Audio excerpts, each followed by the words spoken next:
சூரியோதயத்திற்கான நேரம் நெருங்கிவிட்டது. ஆனாலும் சூரியன் உதிக்காமல் இருக்க காரணம் என்ன?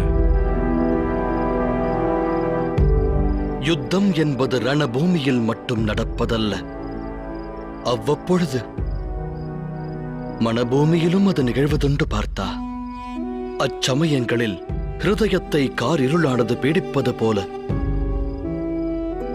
சூரிய தேவன் ஹிருதயத்தையும் காரிருளானது சூழ்ந்திருக்கலாம் அல்லவா? ஆனால் சூரிய தேவருடைய மனதினில் யுத்தம் எதற்காக மூள வேண்டும்? எவ்விடம் மோகம் உள்ளதோ அங்கு போராட்டமானது துவங்கும். எங்கு போராட்டம் துவங்குகிறதோ அவ்விடத்தில் ஆசையானது துளிர்விடும். வெற்றி என்னும் எண்ணம் உருவாகும்.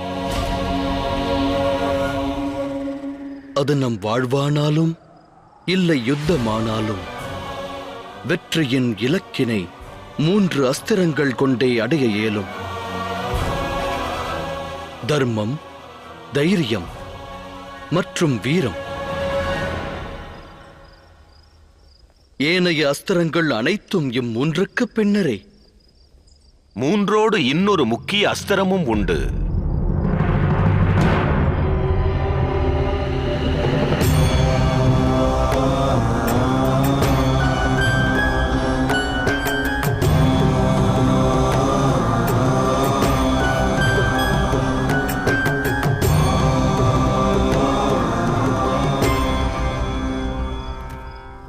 நாலாவது அஸ்திரமாகும் சந்தர்ப்பம்.